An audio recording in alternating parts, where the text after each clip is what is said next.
Coming up today on Locked On Texas Tech, JT Toppin in the context of biggest transfer fish landed by the Red Raiders and a no-brainer starting 5, maybe 3.5.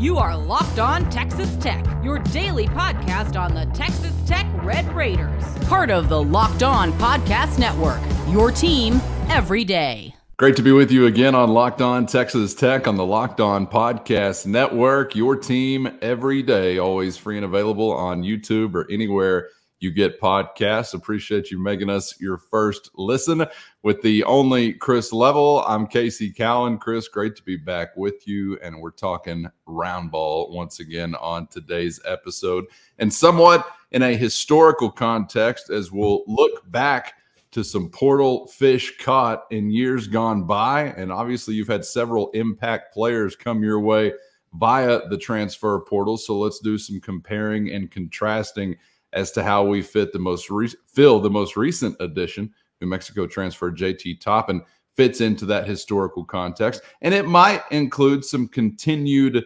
pumping up of the hype balloon. Why would I compare him to a guy like, say, Tariq Owens, who helps you get to a national championship game when I haven't even seen him play a game in red and black yet? Well, it's because I'm fired up and I got big-time expectations for the guy, and I'm not slowing down the train here today. But we'll talk about some of those that you've landed and kind of where he fits in, and then we'll look into the future a bit as well, because I want to speculate some with you as to who we feel like now on this roster for Grant McCasland are surefire starters. And I think there are some no-brainers, obviously, but I don't know if you'll name 5 no-brainers. I'm kind of having trouble maybe getting around 3.5 or so that I feel like, yeah, definitely.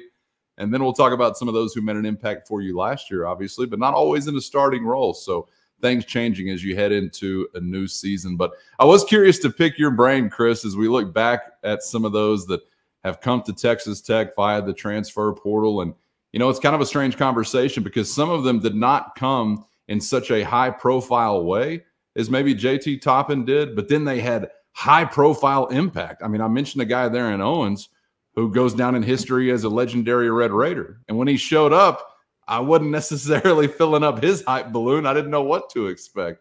So there's some interesting ways to look at this, but who and what do you begin to think of whenever you consider JT Toppin among some of the best who have landed at Texas Tech? Is he the biggest catch yet? It's a very difficult question to answer from the standpoint of we are projecting what JT Toppin will be, and we have the advantage of hindsight with all the folks that we will talk about here. Because, I mean, if you're telling me that he will have like a Tariq Owens or Bryson Williams type impact to your program, I mean, because that's about as heavy praise. I mean, and Bryson Williams may in fact be the best. You know, because I think Tariq and Matt Mooney, they were grad transfers, so that was a bit of a different bucket that you were picking from there. But they were still transfers. And then I think, you know, then you mix in the COVID year with the super senior aspect and all these different dynamics. And then we get in the portal where it's just like it's a free-for-all. But you and I just kind of wanted to go back over the last, you know, 4 to 6 years on when really the transfer became like a major thing. And I keep Tariq and Matt in a kind of in their own separate category. It wasn't like it was now. They were grad transfers, but I mean, it's hard to argue that anybody in the history of your program had more of an impact than those two guys. And it'd be hard to pick one over the other. So many people talk about, you know, Tariq and all that, but and if he hadn't gotten hurt, you probably win a national championship. But Matt was such a part of that run as well, like a huge part, and played point guard, combo guard, just, you know, and all the things. So it's like I put them in a category in and of itself. But then you get into like, okay, let's talk like true portal guys, and I say Bryson Williams he's the standard. and what we have is we have the beauty of hindsight here, in that we know he went into Lawrence, Kansas. I think he dropped 39 on the Jayhawks. He was first team All Big 12 type player. He was Sweet 16. That team was just straight up legit, and he was the best player, like consistently the best player, and it took a long time to get him. I find it interesting in that if you remember back to that recruitment, what, 3 years ago, there was this 6-week period where really trying to get him, not sure what's going to happen, been trying, not really sure if we're getting through or having any luck, and I feel like in some ways the JT Toppin thing is kind of similar in that everybody knew who the kid's name was. Everybody all of a sudden knew all about him, but it's just like you just wait and you wait and you wait, and you're trying to figure out how this is going to play out. And then boom, he decides to become a Red Raider in both cases.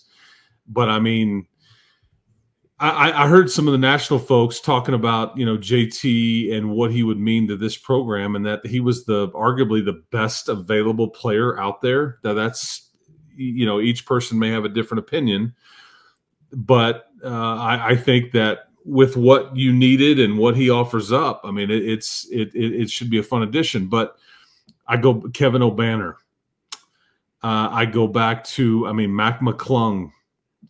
Now, he played in the COVID year, or the year after COVID, when the gyms weren't full. And I've always hated that for that team, because, Mac McClung did some things that if you have a full house, I feel almost cheated that we didn't get to see him in front of 15,000 at the USA and all those things. You know what I mean? They were trying to put in there 3,000 to 4,000 and all that, and spreading everybody out. And you had not really the stick figures, but like the cardboard cutouts sitting in the front rows and all those things of the stands back when we were going through all that. Kevin O'Banner, monster addition. I would say that, let's call it what it is. Does Darion Williams belong in that list? So far. I think so. I think Marcus Santos Silva came here as a go-to guy for the first year that he was here. But, you're bringing that dude off the bench on that Sweet 16 team. And I go back to that game in Waco when you upset the #1 team in the country. Marcus Santos Silva is in the game, and I think he was the one that was shutting down LJ Cryer on the switch, like locked him up, and you pull off the upset. And that's the kind of depth and experience and switchability that team had. And I just think Marcus Santos Silva deserves a mention. And I'll also mention another guy for last year's team, because I don't know where you would have been without him. He had some ups and downs, but he was a consistent force, and that's Joe Toussaint. Where would take him off of your team last year, and then what do you have? I don't think you're third in the Big 12. I don't think you make it to the NCAA tournament. I just think he was kind of a bit of a godsend. Was he all world? No, but was he a really good fit for what you needed? Did he add toughness and some scoring on some nights, some dime dropping on some nights, just some general leadership on some nights? All the above. He really filled a void. What could have been a void? Because Pop handled the ball some, but it's like who else? That was kind of. He sucked up a lot of those minutes. And so I think those were some, Adonis Arms probably deserves a mention here. That's the one that was on my mind after you mentioned the win in Waco. I thought we got to mention the guy that tomahawk canoed Myers' head in half. Matthew Myers. That was one of the most legendary plays in recent memory. Never be the same again, Matt. No. In fact, I'm going to leave Waco. I'm just going to transfer to Illinois. I think he left that night after the game. Yeah, and it's funny because you look at, Adonis Arms came from Winthrop. Marcus Santos Silva came from Virginia Commonwealth. Bryson Williams came from UTEP. Mac McClung came from a very mediocre Georgetown team. Darion Williams came from Nevada, and they were still in the tournament last year. But it's interesting where these folks come from. And now you're looking at, let's see what does Elijah Hawkins give you? What does Kevin Overton from Drexel give you? Obviously, JT Toppin coming from the University of New Mexico. And obviously the New Mexico fans are very slighted that how dare he choose Lubbock and Big 12 and Texas Tech over Albuquerque and all that. And, I think Albuquerque, for what it is in the Mountain West, it's a great basketball situation, but it's just this is a different deal. It's almost a different sport in the Big 12. And I think it's funny because the other transfer that got the headlines yesterday is a young man that's going to BYU from like a Real Madrid team that is thought to be like a surefire lottery pick in 2025. And the new coach at BYU came from the Suns, and he's got a lot of NBA and international ties.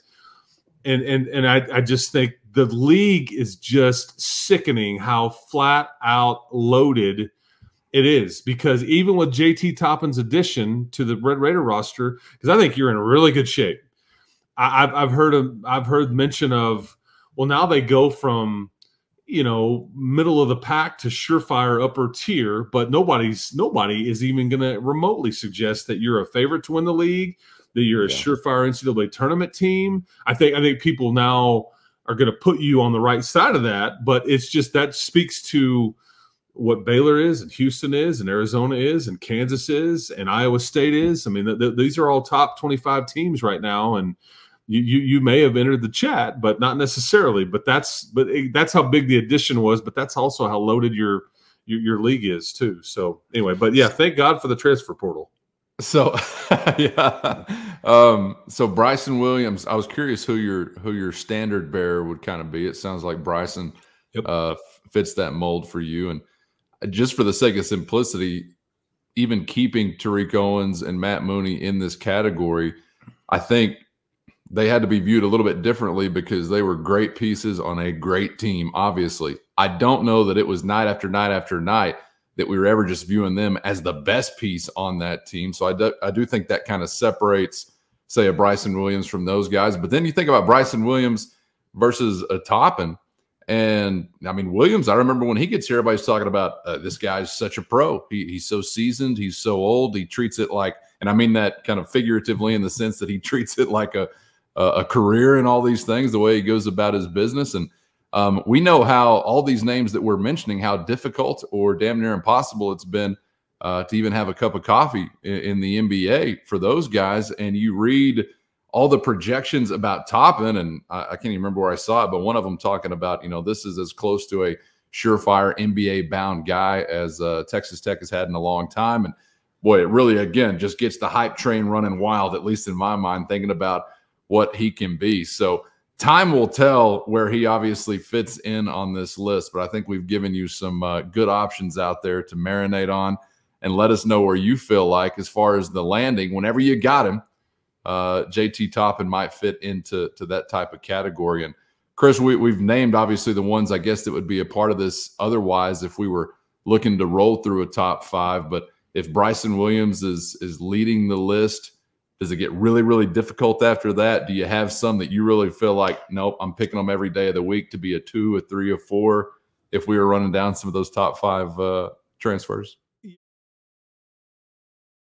First, today's episode brought to you by Gametime. Never sweat buying tickets to your favorite events again with Gametime. It's always a breeze using the Gametime app, where you're going to find the best last-minute deals. And I love being able to scout out a view from any seat before pulling the trigger. And, of course, it's always at the lowest price, guaranteed. Gametime has deals on tickets right up to the start of the event and even an hour after it begins, which means you can finish off that last beer at the tailgate at your own pace, because Gametime is the place to find last-minute seats to any event. They give you the fastest and easiest way to buy tickets, but not just fast and easy, also secure and simple to use. So right now, download the Gametime app and create an account and use the promo code LOCKEDONCollege for $20 off your first purchase. Terms apply. Again, create an account and redeem our promo code LOCKEDONCollege for $20 off. Download the Gametime app today for last-minute tickets at the lowest price, guaranteed.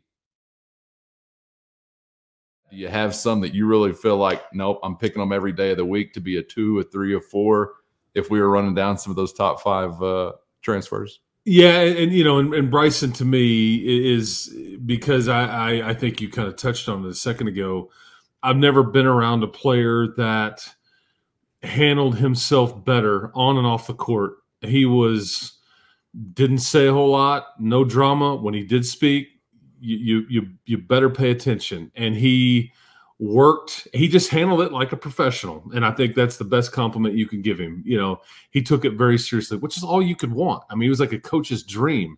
There's all these things going on around him and everything, but you'd never know with the team. It's just and he was consistent. I mean, there wasn't a lot of ups and downs. He was just consistently good.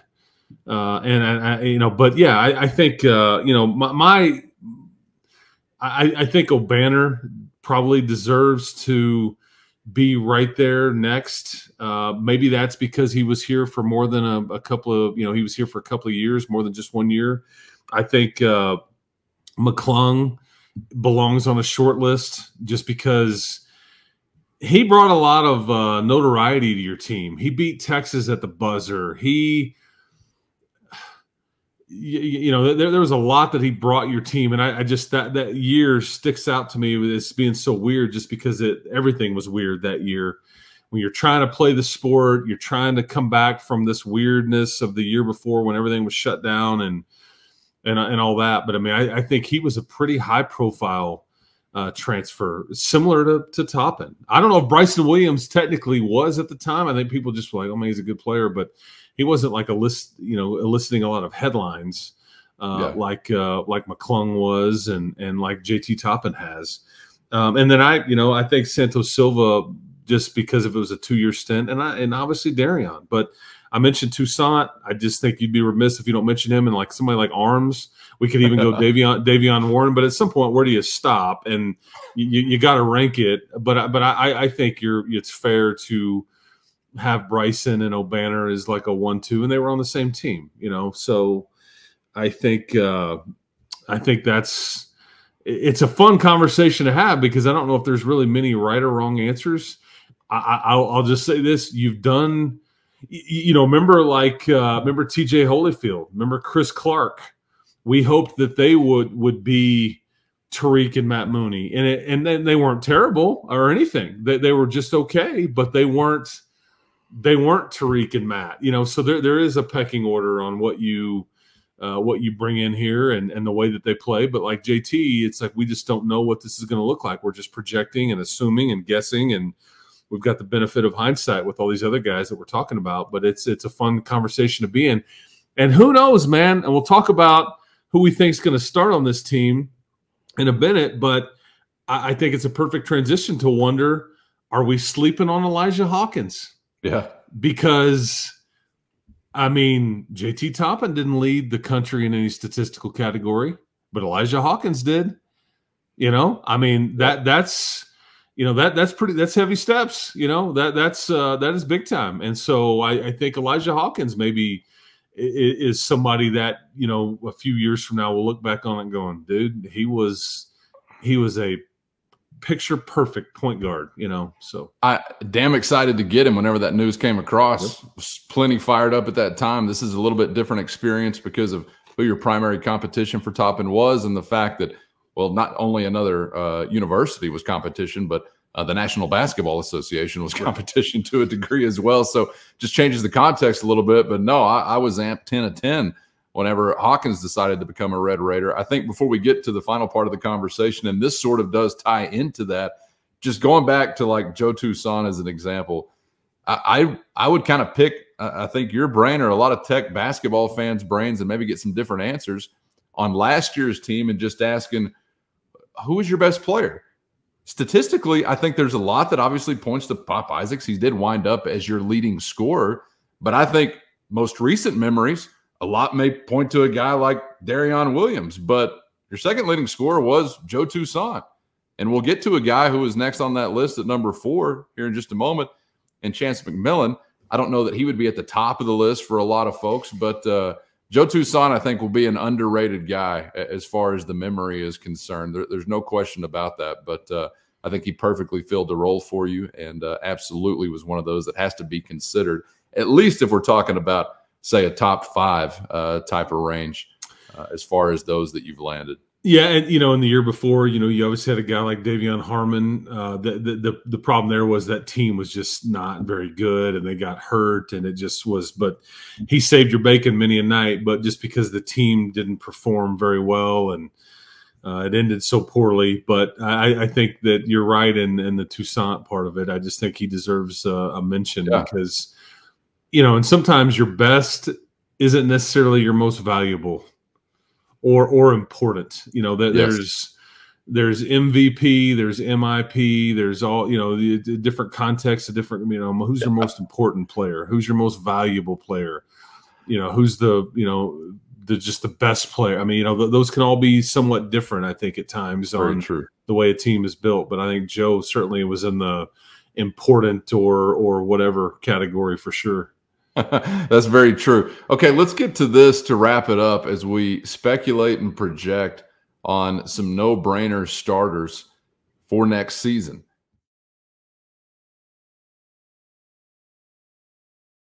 I kind of came into thinking about this, Chris, thinking, yeah, I could put together a starting 5. Easy peasy. After I thought about it, I'm really not actually so sure that I can because of the roles that some thrived in a season ago. And like McMillan may be a perfect example of a guy last year who thrived as a reserve and was very good in that role, but does coming back for another year just immediately say, hey, no brainer, boom, we're going to stick him in a starting lineup. Kerwin Walton we saw very often in a starting lineup. So let's start with some no brainers. I think Elijah Hawkins, the role that he fills for you, to me at least, no brainer point guard. He's going to be out there on the floor first. Obviously a guy like Darion Williams, I'm going to say JT Toppin as well. These are no-brainers to me. Chris has been nodding his head so far. I'll let you know when he starts going side to side. I retweet all 3 of those guys. Yes. Okay. Yeah. He's favoriting and retweeting all of those. I get to a guy like Devin Cambridge, who in some ways I kind of feel like I want to put in that category, given what he had last year and maybe some uncertainty as to what he'll be when the season begins. Is he so easy to put in that category? You got Federico squared. You got the aforementioned Chance McMillan, Kerwin Walton. You got Kevin Overton, who we've mentioned already on this program today. So that's why I say, man, I get to about 3.5, and I kind of get stuck in the mud. So how do you see it, and where does it really kind of become difficult to round out that starting 5? I think you've nailed the 3 no-brainers. I may surprise you here. The next closest on the no-brainer to me, and I could end up with egg on the face here and be wrong, but we're speculating.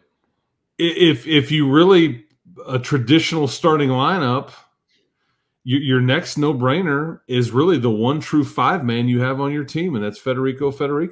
Yeah, like with JT at the 4, Federico at the 5. EY is a backup, or Federico comes out, JT slides into the 5, Cambridge plays the 4. And there's all kinds of little games you can play there. Darion Williams moving to the 4, whatever. But that's but a traditional lineup, I think Federico is your, because he's really the only true 5-man that you've got. And you've got some. That's the beauty of some of these other additions and pieces is that EY can do it, JT can do it, and but as far as a true rim protector, and I think Toppin, probably not enough is made about what he can do defensively and his athleticism around the rim and blocking some shots and all those things. But I think Federico will be a bit different than everybody there, kind of like Warren was last year. So I think that's because after that, it's kind of a palms up. But the reality is that this is a fun conversation to have. And it now all of a sudden speaks to how deep this roster is, because you're going to have like a combination of Overton, Chance McMillan, Cambridge, EY, Christian Anderson Jr. like coming off the bench I don't know who's in the starting lineup, who's out, but I mean, I think we've gotten close to it, but it's a matter of, maybe some guys are just more comfortable coming off the bench. And maybe Chance McMillan, it's like, dude, I'm happy to beat a lot of scoring punch coming off the bench. Yeah, sit me. I'll come in, with 16:30 left to go in the half, and like put me in, and we'll do it that way. Yeah. They probably don't know enough about Overton yet here, and what Kerwin can do. Cambridge is starting quality for sure, but the question with him will be, how quickly is he ready? When can we expect the Devin Cambridge that we saw when he went down last year? Like the in shape, the quick, the high flying. Yeah, the high flying, the in rhythm, the switchable commodity that was Devin Cambridge. And maybe that's November 1, maybe that's January 1. I don't know. I don't know if anybody has, but now you're protected. You've got some buffer now with some of the folks that you've added here and some of the pieces that you've added. But it's a fun question to ask and ponder, because there's some no-brainer type stuff in here, but you can't really just go, well, of course, this is what it is, which that's a good thing in my opinion. That's a good thing but you have one pure point with experience. Okay. No brainer. You've got an NBA prospect. No brainer. You've got arguably one of your most valuable or important pieces in Darion Williams. No brainer. After that, we'll see what, what Coach McCaslin and AC and Luke and Coach Linder and company come up with on how they want to, what do they view this team's strengths? Do we want an athletic lineup out there? Do we want a big lineup out there? Do we want our best defensive lineup out there? Do we want our most scoring and tons of shooting out there? And who knows? Maybe it's a little bit of all of it as we go along and they figure out, some different things. But it's probably a lot of fun to have the conversation, because I think all of a sudden you got pretty experienced and pretty deep with your team, and you certainly got bigger. Yeah, and there's got to be some of what you just touched on there at the end that's a part of it as we go along, figuring some things out and some different kind of experimentation, I suppose. And, how do you generate the chemistry that will lead to the selflessness that is required to be a successful part of a team that is deep? And, you're talking about a reserve that can make an impact, and maybe he's happier in this role. Even regardless of the happiness, I don't think there's any team anywhere that just wants all their impact in the starting five. Like, no, dude, we want somebody that we can then bring in as a spark and provide that impact as well.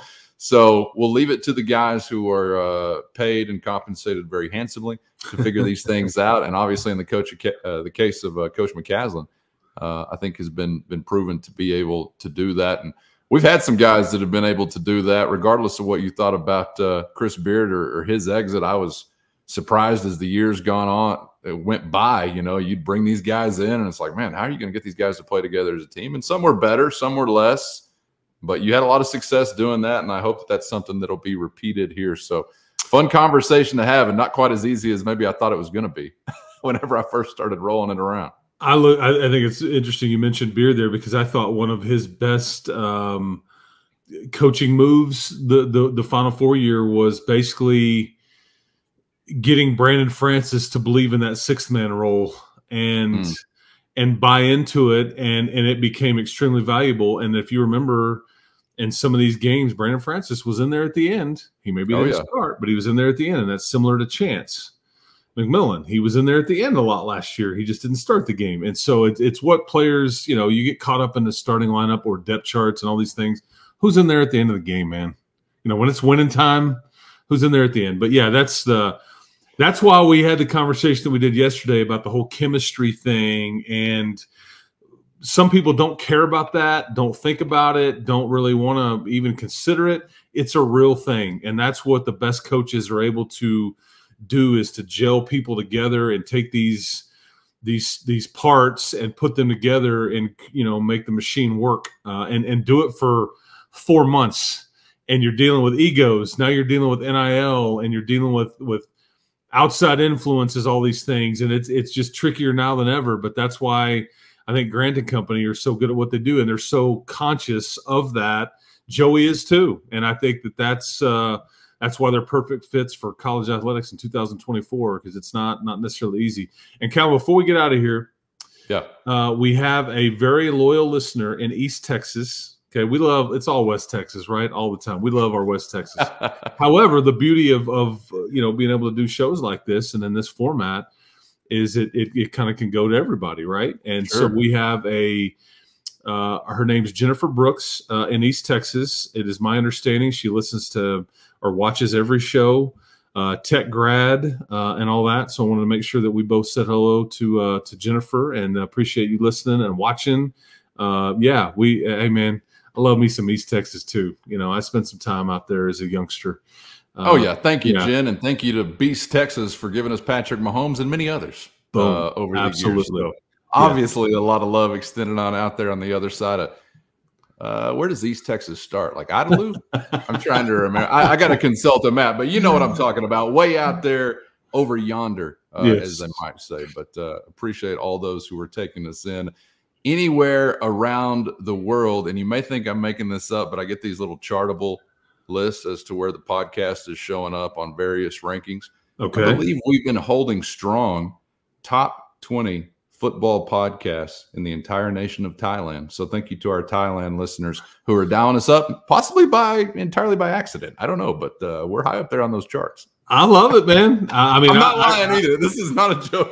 Okay, yeah, I didn't know if you see that in the download I get. I was like, man, is he pulling my leg? I'm not. A place that I would like to go visit sometime. Yeah, I'll send you a screenshot. I swear it's real. I have no clue why, but I don't know how you say hello in Thai. I'll just give you an honorary bow, which I think plays around the world.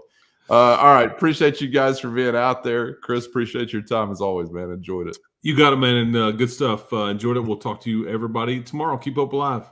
That's right. And get subscribed on YouTube or anywhere you get podcasts, or anywhere in Thailand you get podcasts, so you never miss an episode. Best way to help us grow the show is to comment anything below on YouTube. So get in there and mix it up. Appreciate those that do. Thanks for being out there, and hope to see you back for the next round on Locked On Texas Tech.